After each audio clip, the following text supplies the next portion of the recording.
ಬಸವಲಿಂಗಾಯ ನಮಃ.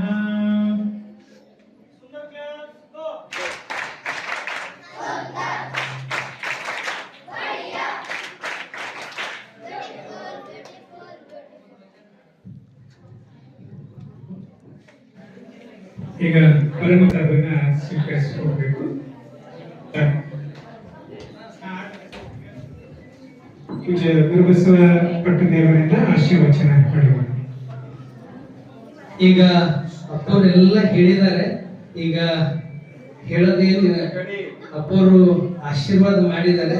ನಿಜಕ್ಕೂ ಜೀವನ ಅಂತಕ್ಕಂಥದ್ದು ಬಹಳ ಪವಿತ್ರವಾಗಿರ್ತಕ್ಕಂಥದ್ದು. ಇದು ಭಗವಂತ ಕೊಟ್ಟಂತ ಅದ್ಭುತ ಕಾಣಿಕೆ ಇದೆ. ಇದನ್ನ ನಾವೆಷ್ಟು ಸರಿಯಾಗಿ ಸಕಾರಾತ್ಮಕ ತಗೋತೀವಿ, ಪಾಸಿಟಿವ್ ತಗೋತೀವಲ್ಲ, ಅಷ್ಟು ನಮ್ದೆಲ್ಲ ಸಮೃದ್ಧಿ ಆಗ್ತದೆ. ಜೀವನ ಅಂದಮ್ಯಾಗ ಸುಖ ದುಃಖ ನೋವು ನಲಿವು ಎಲ್ಲವೂ ಇರದೆ, ಅದು ಏನಿದ್ರು ಪಾಸಿಟಿವ್ ಹೆಚ್ಚು ತಕೊಂಡೇವಂದ್ರ ಆ ಮನೆಗೆಲ್ಲ ಒಂದ್ ರೀತಿ ನಾವು ಚಲೋ ಇದ್ರೆ ಮನೆ ಚಲೋ ಇರ್ತದ. ನಮ್ಮಲ್ಲೇ ಒಂದ್ ರೀತಿ ನೆಗೆಟಿವ್ ಥಿಂಕು, ನಿರಾಶೆ, ದುಃಖ